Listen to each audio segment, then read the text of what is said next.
Good evening. A police manhunt is underway after a series of knife attacks in Birmingham city centre last night, in which one person was stabbed to death and 7 others were wounded. Everyone talks about knife crime and assumes that to do with that gang shit. The media is quick to televise, but that ain't gonna help stop it. Chefing this and shanking that and glorifying that Rambo. There's a consequence to every action, but I bet you don't think about that though. Parents crying, families torn for having to bury their child. Kids these days are moving mad and they're running around all wild. Open up some more youth clubs, more support and less academics. Let's work together to help stop it. This knife crime's now pandemic. Kicked out of school, roaming the streets to try and fit in with others. Dads ain't always on the scene, but don't mean they have bad mothers. So what we're gonna do to help stop it? More support, more funding, less blame. Put down the knife, spare a life. It's not just a victim who pays the price, but who's to blame for all the pain? We're all gonna suffer in this murder game. Every life they take is another mistake. Why do some people have so much hate? So put down the knife and save a life. It's not just a victim who pays the price. Why is it that they're carried? Is it protection of your own life? But did you know that you're more likely to be stabbed with your own knife? The government makes false promises and cutting up pots of funding. When everyone thinks about knife crime, they think it only happens in London. Knives are used in a lot of crimes, not just gangs that are on the roads. Police work hard to solve the crimes, it's hard when they have high caseload. Domestic violence, burglary, terror acts, to name a few. The sentence for stabbing can be lengthy, not just tag and a curfew. Think of the consequences before you pick up a knife. You don't want to get a life sentence for taking someone's life. More support, more funding, less blame. Put down the knife, spare a life. It's not just a victim who pays the price, but who's to blame for all the pain? We're all gonna suffer in this murder game. Every life they take is another mistake. Why do people have so much hate? So put down the knife, save a life. It's not just a victim who pays the price. Put down the knife, spare a life. It's not just a victim who pays the price, but who's to blame for all the pain? We're all gonna suffer in this murder game. Every life they take is another mistake. Why do people have so much hate? So put down the knife, save a life. It's not just a victim who pays the price. Let's play. Hello, I'm a door supervisor. I've just been told that a young lady's been stabbed. Yeah, she's on the floor. Hello, can everyone calm down a second, please? Who by? Do you know who by? It was an opening for bullying, you know? Yeah. And if you get put in a cell with someone that's opening for bullying, you're involved. I suppose it brings it to your Brings doorstep, it to your doesn't cell, yeah. And I walked in and I saw him and I was just like, mate, like, you know, it went quite for a bit, introduced myself and all that, everything was cushy. We didn't have televisions then as well. There was just putting the aerials in the wall at the time. So you have to make conversation. Or they sleep all day, which I hate that, right? Yeah. Because it stinks the cell out. Yep. So we can have a conversation. A couple of hours go by and the cell's getting shouted up and they're shouting up this cell. And I'm thinking, whose cell's that then? And you can see him on top of the bed, like panicking, right? And I was like, what's up with you? He's like, they're shouting up the cell. I was like, is that our cell? Why are they shouting our cell for? He's like, they've been making me shout out the door about bigging up different areas and all that. I was like, wow. I said, you ain't doing that. Like, not while I'm in here. He was like, I've got no choice, got no choice. I was like, yeah, you have got, you ain't doing it. But he did. And he went up to the door and he said to them that I told him that you can't do it. And I'm like, fuck. Like, I don't even know who these kids are. Yeah. I've only come onto the wing. I've not even seen anyone. All the doors have been closed. I can just hear voices, you know? Yeah. Back then, it was ruthless because like there was no TV. So all through the whole day, there's banging on the doors, shouting out the windows. Like it was mental. So this geezer's like shouting me up and he's like threatening and threatening and threatening and threatening. I'm thinking, oh my God. Like, and I'm like, I ain't no dickhead. Like I've been jailed before. Woo, like, watch in the morning and all this. I'm thinking, oh no, my heart's racing. I'm thinking, who is this geezer? Like, I don't even know who he is. So the next day I was just waiting for it. It didn't happen for the first like few hours, you know. Went down at tea time and that's when I got trayed in the face on the side of my eyebrow. And there was these metal trays. There was the metal ones. Now they do like plastic and like, you know, the plates and that, but it was that metal trays. And we had a bit of a tear up on top of the landing. Like they have bully sides. So they have like gates with, like, on either side with 4 cells in it for bullies. And that's where the scrap happened. Right. And we got like tweeted up and all that. That was probably one of the worst things that happened to me. But the worst thing that I ever saw was when I got shipped out of the open prison because someone grassed on me for selling weed in there. And the security screws come to the kitchens where I worked and they found 16 raps on me. And because someone owed me some money in jail and they snitched on me instead of paying the bill. Yeah. And it got me shipped out to Moorlands in Doncaster. And that was where all the nutters were, like lifers, that's where the lifers were, do you know what I mean? And I'd heard stories about that jail. So when I got there, I was literally piping it. I just thought, wow, like this is a big man jail, you know. And I've got in, and gone into my cellmate. I was with some kid from Tampa Bay in Florida. If you watch it, I can't remember his name, but he was from Tampa Bay in Florida.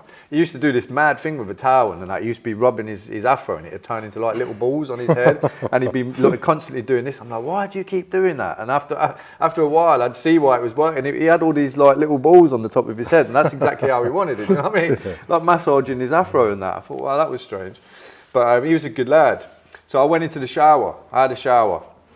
And I'm there showering away in my boxer shorts, because you don't take your boxer shorts off, with me Radox, because back in the day it was the Radox was the shower gel. Yeah. If you've got Radox, mate, that's the one. So we were showering, and there was another kiddie over that side, and this massive geezer walked in, this black guy, like he had a few teeth missing at the front, looking proper serious, do you know what I mean? And I've like looked at him, and he's like done that to me. And I was just like, hey, all right then. And I've like carried on washing, you know. And then all of a sudden I could hear this screaming. I've looked round, he's literally cutting this geezer up in the shower. But obviously blood and water mixed together. It's gonna go it looks everywhere, bad, yeah. doesn't it? You know, it looks like there's claret everywhere. Like a slaughterhouse. Yeah. And he's literally slicing them up. Like all of his back, his arse cheek, everything. He sliced it, he did him good and proper. And I don't know why that happened. Still to this day, I don't know why that happened. But as he's gone walking out, he was like, don't say a fucking word. I'm like, well, of course not. Yeah. Like, you know, I ain't going to say nothing like that, because that ain't going to be me, you know? Yeah, yeah. And then the alarms started going off. They all started going off. I'm in my cell drying myself, and I'm all pale white. And my pad mate's like, what's the matter with you, man? I'm like, you don't want to know. Do you know what I mean? And then we went outside, exercise. And there was this big bunch of lads over in the corner. And they all called me over. And the geezer that had done what he'd done was there, and I was thinking, oh no, like, are they going to think I've grassed them up or something? So I was shitting my pants. So I've walked over, and they was all just like giving me respect, man. And I've been in there, a day? By that time, because I hadn't said anything, I had everything I needed. Just from that one situation. Yeah. So where a situation should have been bad, it actually turned out really good for me. It didn't for him, obviously, but it turned out really good for me. And I had about 7 months left. So having 7 months left, I've still got a little while left, you know. And when you're in a jail like that with no TVs and you're banged up and you're like 23 hours a day, that's a long time, you know. So when you actually do come out and you get to congregate with everybody else on association, it's good to have a bit of respect in a way. People should expect that you wouldn't say anything anyway, you know. That's just code, isn't it? You just don't say anything, and that's just how it should go. But yeah, that worked out right. So that's... You say that though, about people shouldn't say anything, but we'll just go back a bit to what you touched on about the guy grassed you up. Basically, grassed you up just to get out of a debt. He owes you a bit of money for some weed. This is what you get though. Yeah. You know, like even though like now I don't live by that code. You know, you've got a difference, right? You've got a difference between criminality and a normal member of the public. Yeah. If you're involved in criminality, the code, you don't snitch, you just keep, you know, you're involved in it, take it on the chin, whatever comes, isn't it? Yeah. But if you're a normal member of the public, why can't you? Like, why wouldn't you phone the police if your house gets burgled, if you know who's done it? Like, if someone's robbed your car, why can't you phone the police and say, oh, blah, blah's robbed my car, I've got cameras, I'm going to give you the evidence, this is who we've got on camera. And that can't be classed as snitching, because you're just a normal member of the public that are paying their bills, and they've got a 9 to 5 job. But when he was associated with it, it's a bit of a dirty old trick to play someone, isn't it? Yeah. And that's the point. Excuse me. Did you come across many people like that in the jail system, or is it? Loads. Loads, yeah. What you'll find is, in prison, you've got a lot of people that like to take drugs. And back then, they used to sell tobacco. So a little matchbox would be like an eighth of tobacco, yeah? And that's like a measurement of it, so you know, right, that's an eighth. Or you get 2 of them, oh yeah, that's a Q, I know how much that is. Someone will come and say, like, I need an eighth of backy. You'll be like, all right, so it's double bubble back, so you get an eighth, you've got to give me a Q back. You get a Q, you've got to give me half ounce back, you know, it's like that. And what they'll do is they'll ramp up a debt of however much, let's say tenner, for example, and they'll fraggle themselves off. Instead of paying you the money, they'll tell the screws that they're in debt, they're getting bullied, this person owes it, or that person they owe it to, and they'll get themselves fraggled off. And they'll go down the block, or they'll get put on the non-swing or something, just to get away from it, and then shipped out of the jail because of their own safety, you know. But they've got themselves in debt in the first place. Yeah. So you as a prisoner or someone that's selling stuff in jail, you're going to sell it. Even if there's a risk that they're not going to pay it you back, you're going to sell it. Because it'll either go one of both ways. They'll either fraggle themselves off or they'll pay you. If they don't pay you, just take a loss. It's crazy that they do that though for such little amount, because surely if they're going to be in that prison system, you know, at some point they're going to bump into one of them people again somewhere along the line. Oh, they do. Yeah, they do, 100%, because they're going to come back, just like we're going to go back. Like, and you will bump into them again at some point. You'll be like, remember that tenner you owe me? Yeah, and then you go in the cell, shut the door, and smash him in, and then snitch on you to screws. So it's always just a revolving door, you know. It just goes around in circles. So that was like white wise. So yeah, and then I like continued really. I got myself involved in some crazy other stuff. You know, I was involved with a bigger firm at this point, which I can't name. You know, like, so I was involved with a bigger firm, and I was doing more crazier stuff. Yeah. And it got to the point where it was close to a murder thing, but where I was so prolific in what I was doing, with the sentences that I was getting, it was getting higher. And I had a 4-year stretch for it's like a second strikey charge. And what happened was I'd gone up and I'd done the same thing again on a third occasion, which back then that 3 strike you're out thing came in. Yeah. And that's what happened. And it was the same judge that did me for the second. So obviously you're taking the piss. Now he's going to make an example of you. Yeah, you're taking the piss. And I was supposed to go to rehab at that point because I was still on and off drugs, just doing crazy stuff. And I had a rehab placement in Sheffield. And the day that they come and raided my house was the day I was supposed to go rehab. And I lost that placement. So I got remanded in jail, and I was on remand for quite a long time. And then behind my back, without me realising, like I had drugs workers in that fight in my corners to get me into a rehab somewhere else, which led me then to move to where I were, because when I went up in court, the judge got me standing up. He's like, count your lucky stars, Mr. Scott. I was going to give you 7.5 years today, but you're going to be moving down to the southeast. You're on a 9-month order for rehabilitation. You need to stay there for a minimum of 3 months.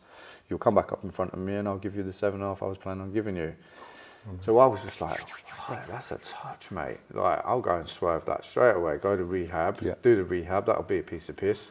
It weren't as easy as what I thought it was going to be.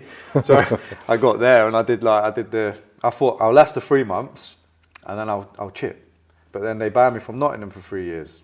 So I thought, well, where was I going to go if I leave? I know I can't go back to Nottingham because I'm banned. I'm not allowed in Nottingham for 3 years. So I went with the programme, which was then made me start talking about stuff about my life. I didn't talk about everything. I was quite angry. I wanted to beat everyone up in the rehab.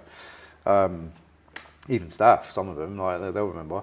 I was just like, I was losing the plot.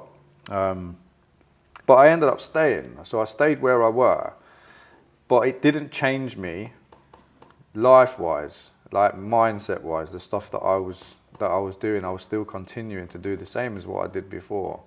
And I got back involved with people again because trouble seemed to have followed me. Just to attract them same type of people. Yeah, and I got back involved with stuff, and I was like, what do they call them? Kleptomaniac. You know, when you steal something, you don't even need to nick it. Like, yeah, like a habit. That's what I was doing. Yeah, I went into court. This is so stupid as well. Right? This is one of my most embarrassing charges on my DBS. So I was in the co-op, local co-op, and I went in there to buy something. And I'm just walking around. I had money on me, and I'm walking around, and out the corner of my eye, I spotted a cheesecake. Don't ask me why, how random that is. It was a bloody cheesecake. So I saw it, picked up the cheesecake, put it in my coat, went and paid for the other stuff that I had in my hand.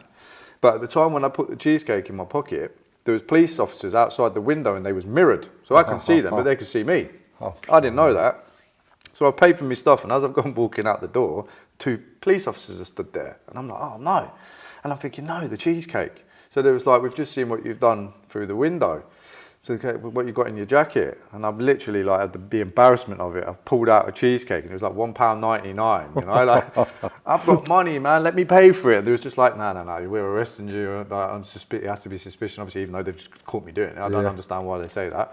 But they nicked me for the cheesecake. Got me up in court for a £1.99 cheesecake, which is on my DBS. I swear, that's so embarrassing. Like, yeah, I'm this gang member and I've been stabbed, this and that, but I've been nicked for a cheesecake. Like, it's just, yeah, it was off kit. But because of that, the police in that area now know who I am.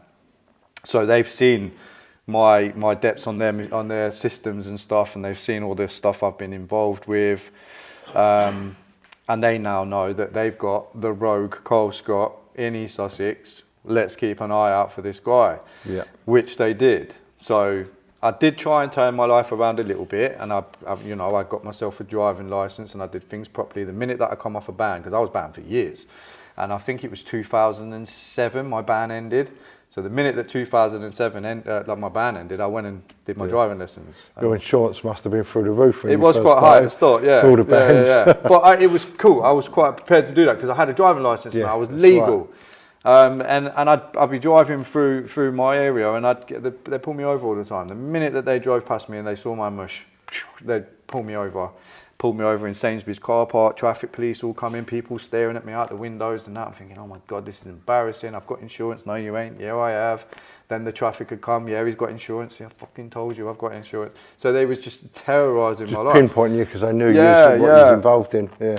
So my granddad was dying of Alzheimer's, and I used to go back up to Nottingham every now and again to help my mum and auntie, like look after my granddad, clean him. Like he wiped my ass as a kid, you know what I mean? So I used to give back in it. Yeah. And I thought this was all right, so I got involved in care work, and I had a meeting with a care place, and I told them about my criminal record. I was like, listen, I have got a colourful background. I'm not going to lie. And they was like, look, well, it seems like you're trying to make a change in that. We'll give you a second chance. I was like, perfect. So I got involved with care work, and I loved the job. I thought it was brilliant. But this copper didn't like the fact that I'd got a job doing that. No offence to him now, because I actually know this guy, and I'm a grown man now, and I don't blame him for he's just doing his job, like looking out for whatever. But I'm just giving an example of like where I'm at. So he pulled up one night, and I was in my uniform, and he was like, how did you get this job and all that? And I was like, well, I've changed, etc., etc.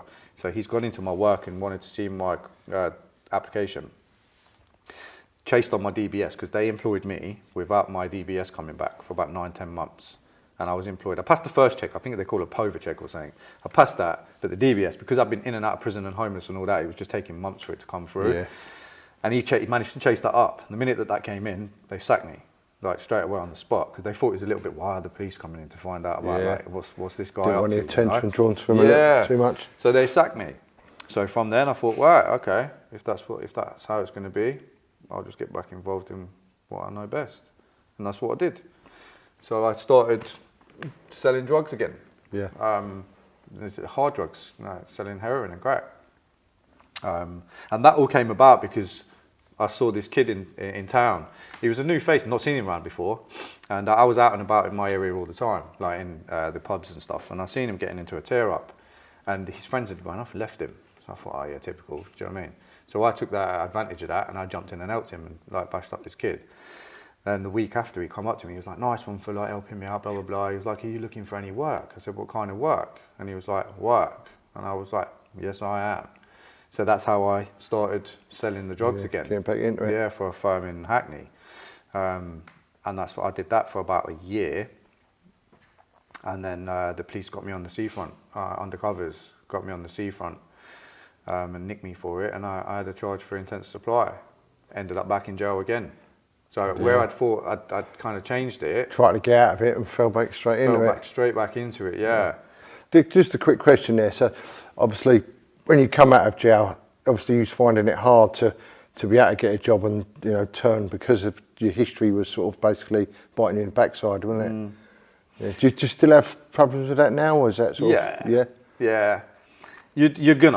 You are gonna. I mean, I think it goes with the longer you go without having a conviction or a caution or something. The longer that goes by, the more likely that you are to be able to get a job. Yeah, more accepted. But there's still that 1% that will judge you on that. And they say about the Rehabilitation Act and all that, that's just a load of shit. They've got ways around it, Oh, we do work with the Rehabilitation Act. Well, we're not going to employ you because of this. So they try and find something else, even though it's because of that, they'll try and find something else and pick because of this. Another reason, yeah.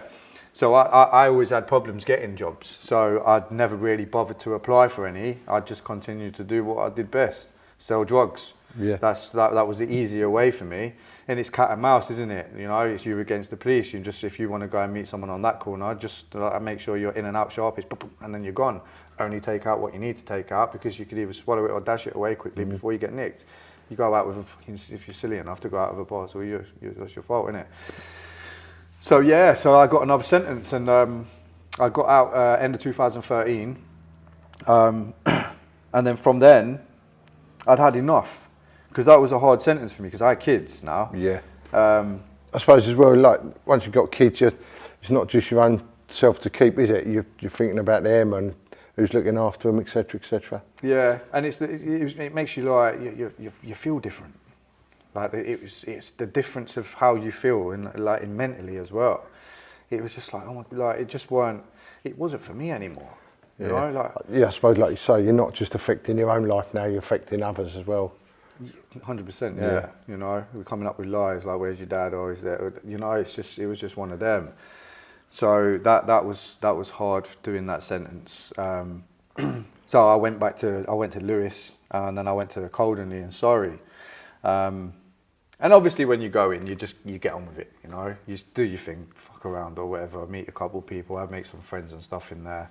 And this is another thing I say to kids. You know, there's things that you'll see.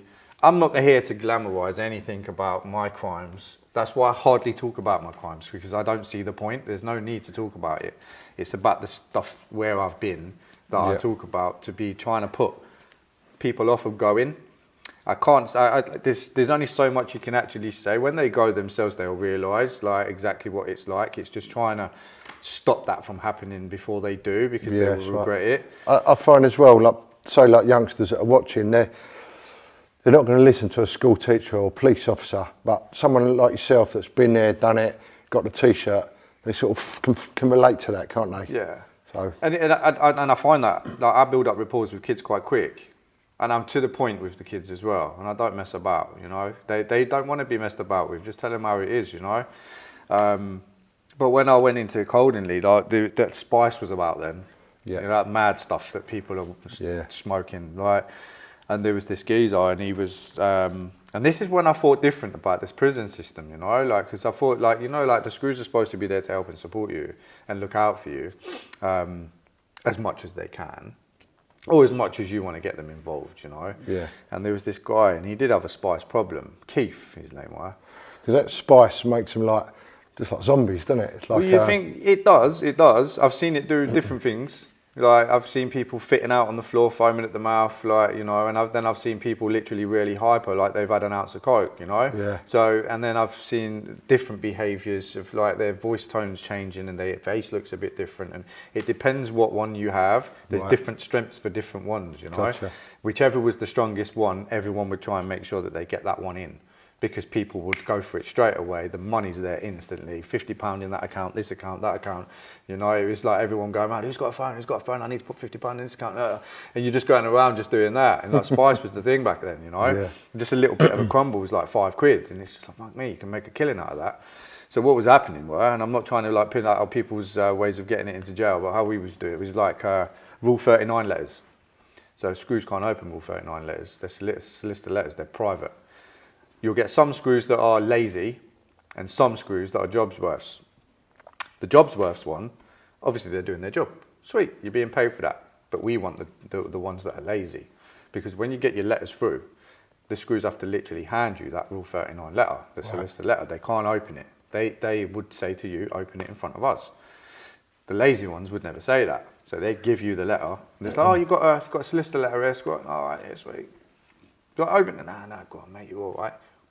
Thank God for that. There's like half ounce of spice in there, you know. Okay. So that's how it was like coming through. That half ounce of spice is making you £2,500–3,000. So you know, and like you get a mobile phone in there, just one that you can go in Tesco's to buy, where you just put £9.99 with your extra £10 top up on there for a tenner. That's going for £400 or £500. So there was a lot of money to be made in there, and I was seeing things differently. I'm thinking, wow, this was not like it back in the day, you know. But this geezer that was smoking this spice, because I thought, wow, this stuff's mad, like what it's doing to people. He was bouncing up and down on the bed, like no, actually, I'll tell a lie. Sorry, I'm going a bit fast forward there. He come out of his cell and we was like, you all right there, Keith? And he was like, oh no. His face was all green and that. We thought, wow, he looks ill. Go back in your cell because the screws see you. They're going to lock you up anyway. And he's like, no, I'm going to tell the screws I've been smoking. I was like, why are you going to do that for? Don't. You're panicking. Go in your cell and just chill out. Anyway, he goes down to the screws and tells them he's been smoking spice. So they banged him up, just like we said they was going to do.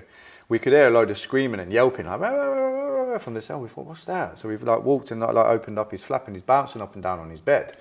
So where he's bouncing up and down, it's crazy, I tell you. So when he's bouncing up and down on his bed, there was like a chair. It's like like you've got a bunk bed, so take the top bit off and it's just the bottom bit, like metal frame. And there was like a chair next to his bed. He's like bouncing and bouncing and bouncing and he slipped. So when he'd slipped, he'd fell in between the chair and the bed and snapped his neck. So we knew for instantly then, he's dead. Like he's not moving at all. Like he's literally, like you could see, he was basically bent up. He broke his neck. So we've shouted the screws, like what's happened. They took about 5 minutes to run up the stairs. They've come up the stairs, they've looked through the flap and they stayed at the door and didn't even open it. So they banged us up, bang up, bang up, bang up. So all the doors are banging up. And my cell faced the whole way down the landing. And we had these little spy holes in our flap. So if the flap was closed, we could still see through because there was a little spy hole. Or we could see through the gap of our door. They wasn't opening the cell door. So they weren't even attempting to see if he was alive or try and save his life. So we're shouting at these screws saying, you need to like get him out of the cell, get him out of the cell, what are you bastards, what are you doing, blah, blah, blah. The minute that they heard that the ambulance service had now landed on the wing, they decided to open the door, pull him out and start doing CPR. And when I saw that, I thought, wow, you actually don't give a fuck about the prisoner. Yeah. You just want them behind the door. Only a couple, I'm going to say all of the screws, because I've met some all right screws, you know, some of them are all right. As long as you're behaving yourself, they're all right, you know what I mean? But these ones on that particular day, wankers, like wankers. Because that could have been prevented. That whole thing could have been prevented instead of just banging him up in his cell because they should have sent him to hospital because he weren't well. Yeah, and that was me when I saw that. That was my sight. That was me. I thought, wow, that can't be. It was a long sentence for me. Yeah. Like I suppose you know you got kids and you want to see them. Yeah. You know, different toll on your body. So I changed my mindset when I come out. Yeah. So I decided like that was it. That was enough. It did take me some time to adjust. I did make a couple of mistakes. I was taking drugs, like I was sniffing coke and that, and I was sniffing a lot, and I was having a lot of domestic incidents with my missus at home, out of character stuff for me. And I had a blood test and my liver was severely damaged, and I had to go on some treatment like this chemotherapy. And that made my mental health go through the roof. I had to have like an injection every week. I had to take like 6 pills a day. Like it just made me go nuts. Yeah. So when it got to the point where I was that bad mentally in the stuff that I was getting up to, I was literally like removed from my house by the police, which led the social services to get involved, banned from seeing my kids, and that was just like rock bottom from then on. It took me a while to get out of it and to realise the stuff that I'd lost and what I needed to do to build that up and get that back. And then I decided to do that in 2017 was when I'd made the massive change of like, what am I doing? You know, it gave my head a bit of a wobble. And I started to do things differently because I had other kids with my current partner. And I thought, nah, I've had enough. You know, I had this light bulb moment of like, wake up. I've done all of that stuff throughout the whole of my life, and I'm like now what, 35 at this point, and like what have I got to show for being 35? Nothing. I don't own my own house, didn't own my own car, didn't even have a job. Like I was living on benefits at 35, you know. All that life is just literally gone. It's passed me by, never going to get it back. So I decided to stop everything. So I just cut off all the drugs completely and just left it alone. And the minute that I did that, my mindset changed and made me think about things differently, made me look at people differently, and it made me have more respect for myself. And with the respect that I had for myself, it made me be able to respect other people. Yeah. And I started to love myself more. So all the traumatic stuff that I'd been through, I'd learned to accept it and get over it, to look at myself differently in the mirror. Which led me on to then giving back to people that have shown me so much support. And I started working and helping out in a drug and alcohol service. And I volunteered there every single day, 5 days a week, 9 till 4, every day. and I was doing anything that I could to help and give support. And they offered me a job, and I worked. Was that just voluntary, or was that No, paid? paid, Oh, yeah, good, yeah. nice. Which was one of the first employments really, other than the care thing and all that I'd ever had. Yeah. Because with a criminal record, you know, like it's hard to get a job, and they was cool. They took me on, and then from doing that, it led me on to doing volunteer work with the police. Restorative justice with a lady called Nikki. That looked at my credentials, you know, like I fitted the critique on point, you know, that's what they was looking for, all my stuff, like all my gang stuff and that, because of these kids, there was a lot going on at this time. So I was going into the police station, talking to a couple of kids one-to-one, you know. Ones that had been arrested and stuff? Yeah. Their parents was really worried about them. They weren't telling them where they was going. There was a lot of gang stuff going on, and I was just basically sitting there, basically what I'm doing with you. Yeah, just to a trying kid. to guide them in the right way. Yeah. Which led on to a project, an early intervention project that came about in East Sussex at the time for a guy called Chris Farrell, an inspector at a police station I know really well. Reboot it was called. Massive project. It was done out of the serious crime strategy for like the Home Office and that, and a local crime commissioner funded all the project. And I got a job working with early intervention. That was then for me where everything that I've done in my life helped me with this job. Yeah, and you're now giving back to the community as such. Which is, and that's what led that on. So I built up a lot of networks through that, a lot of contacts, and me as a person, even though I'd done that, what I'm doing now and the success that I was getting out of what I was doing with these kids that I was working with was massive. And everyone started to see me a little bit differently. Like, actually, this guy's got something, you know. Like he's on the ball. And where the project was brand spanking new, my area, I was covering like about 5 areas on my own. There was 9 other coaches, but it was all based around like East and West Sussex. But my area, I was covering on my own. And where the project wasn't out there yet, it was up to me to go and put it out there. So go for meetings in schools and social services and different other projects and stand there and put Reboot across to people. This is what we do. This is how we're going to do it. This is the referral process. And within doing that, they was all coming through. And I had probably about into the 70s I've worked with kids-wise, and they was really, really successful. Quite a lot of them. A few of them, you know, there was past the early intervention, but which nothing to do with us as a project. That was just them, you know. Yeah. Can I just jump in and ask you? So yeah. Did you come across any kids you're working with that were like yourself at that time, sort of was rebellious and didn't want to listen? Most of them. Most of them, yeah. Yeah. Which I found that a challenge, and I liked it. Yeah. Because that was the challenge that we was looking for. Yeah. And that was the whole point of early intervention, you know. It was sitting there with them and, you know, making a plan. Make their plan. It's a personalised plan, a plan for them. What do you want to see in your future? Where do you want to be? What do you want to do? What you know, what would you like to do for employment when you get older? It's like planning these stuff and looking at things. Yeah. Setting goals that they'd like to achieve, but reachable goals, not something like, oh, I want to fly to space by the time I'm 17. Never going to happen, you know. It's about setting things up for them that they know that they can achieve. Realistic goals, yeah.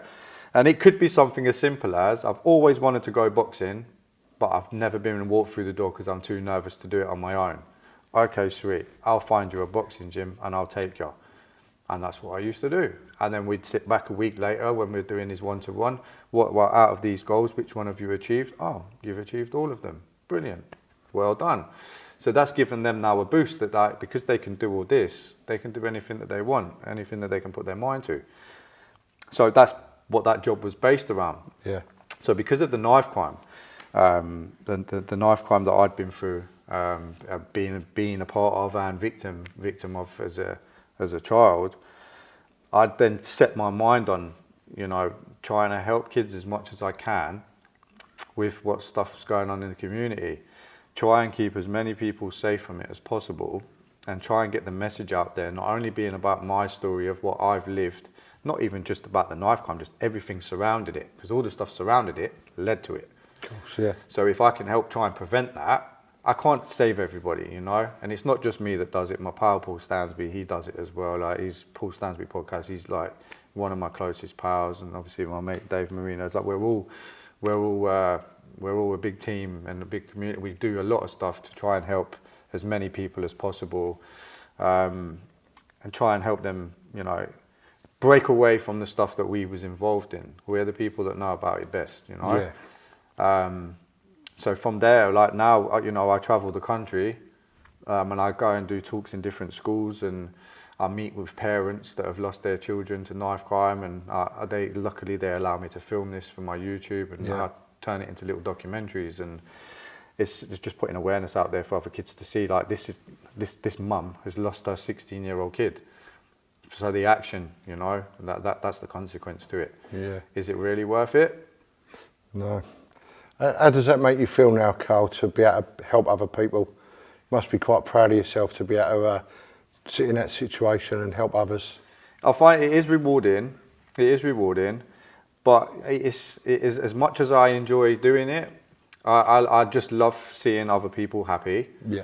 And if we can do something that makes that person happy, or makes them feel that just someone's listening to them, you know. Yeah. We love that. Like that's it's not about clout for us. Can if people have been watching this, or youngsters, can they actually get in contact with you themselves if they want help or they want some guidance? Yeah, of course. Yeah. So I run from Instagram, Cole Scott Official on Instagram, and I do a lot of live talks as well on Instagram with people from all different walks of life. This is like separate. Bearing in mind I have a day job, and then I go out and do all this other stuff, and I fund everything out of my own pocket. Yeah.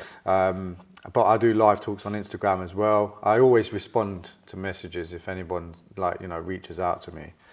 And then I've also just set up a project called Project Youth, again funded by myself. Now, breaking news, I've got a clothing sponsor called Amorvita, and as of next week, he's going to be funding 20% of his earnings, his profits, from his clothing range to my company.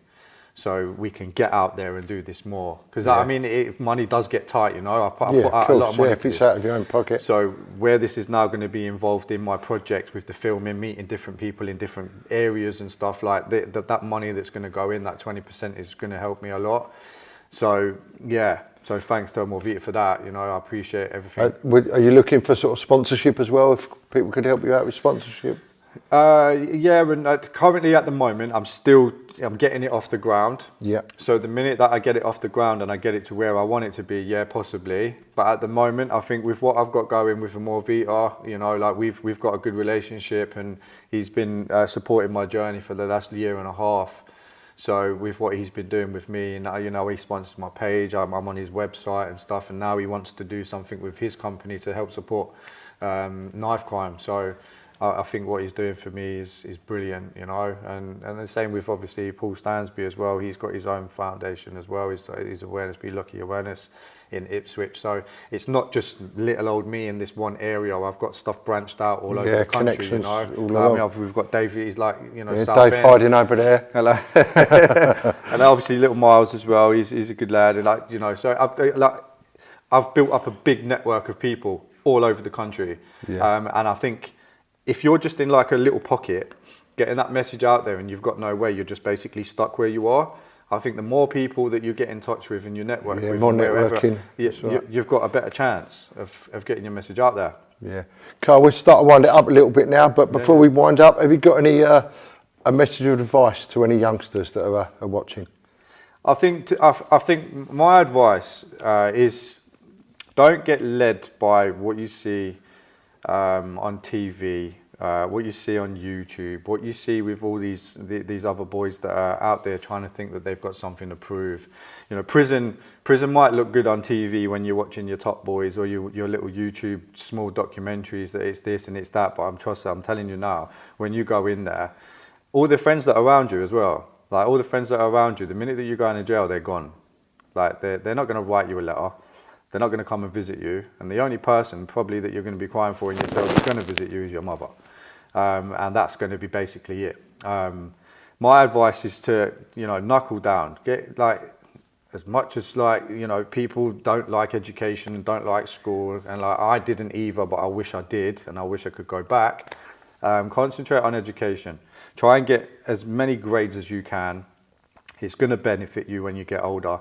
Steer away from the police and the criminality, because this DBS stuff that most people have to do now for any job, it's going to come and bite you in the arse. You're not going to get a job, and it's going to be really difficult for you going forward. So that would be my advice for you. Carl, thanks ever so much for coming. Appreciate you sharing your story. Wish you all the best with your future going forward. Thank you, mate. Thanks, Scott. Thank you.